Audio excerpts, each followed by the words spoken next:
আজিৰ এই ভিডিঅ'টো সেইসকল ব্যক্তিৰ বাবে যিসকলে সদায় নিজকে বেলেগৰ লগত তুলনা কৰি থাকে যে তেওঁ আমুক তেওঁ তামুক তেওঁৰ নিচিনা মই ধুনীয়া নহয় তেওঁৰ নিচিনা মোৰ ইমান সা সম্পত্তি টকা পইচা নাই সেইসকলৰ কাৰণে এই কাহিনীটো যদি ভাল লাগে শেষলৈকে শুনিব একবাৰ এটা কাউৰীয়ে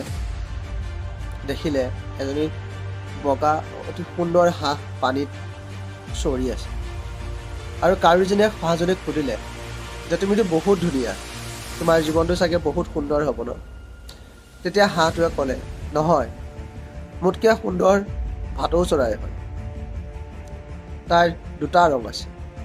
আৰু সি অতি সুন্দৰ হয় তেতিয়া কাউৰীটোৱে সেই ভাটৌ চৰাইটোক চাবলৈ বহুত হেঁপাহ গ'ল আৰু সি জংঘলত ভাটৌ চৰাইটোক বিচাৰিব ধৰিলে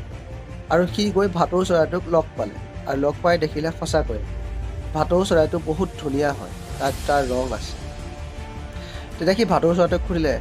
তুমিয়ে ভাটৌ চৰাই ন তেতিয়া ভাটৌ চৰাইটোৱে ক'লে হয় ময়ে ভাটৌ চৰাই তোমাৰ জীৱনটো বহুত ধুনীয়া চাগে ন কাৰণ তুমি ইমান সুন্দৰ তেতিয়া ভাটৌ চৰাইটোৱে ক'লে নহয় মোতকৈ ধুনীয়া ময়ূৰ হয়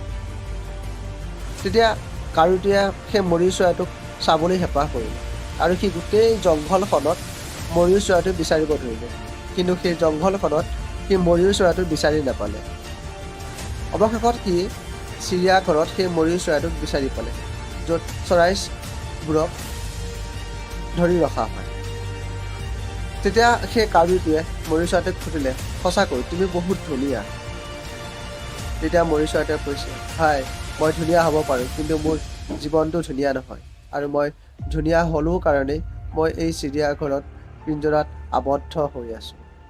আৰু মই মুকলি আকাশৰ তলত এতিয়ালৈকে মুক্তভাৱে বিচৰণ কৰিব পৰা নাই তেতিয়া কাউৰীটোৱে অনুভৱ কৰিলে যে ভগৱানে যাক যেনেকৈ সৃষ্টি কৰিছে তাক কেতিয়াও কাৰোৰ লগত তুলনা কৰিব নোৱাৰে এই কাহিনীটোৰ পৰা আমি এইটোৱে বুজিলোঁ যে নিজকে কেতিয়াও কাৰোৰ লগত তুলনা নকৰিব কাৰণ ভগৱানে আপোনাক সৃষ্টি কৰিছে নিশ্চয় ভগৱানে আপোনাক যেতিয়া সৃষ্টি কৰিছে নিশ্চয় কিবা এটা ভাবি চিন্তিয়ে সৃষ্টি কৰিছে আৰু মনত ৰাখিব মানুহভেদে সমস্যা বেলেগ বেলেগ হ'ব পাৰে কাৰো সমস্যা কাৰো লগত মিলিব নোৱাৰে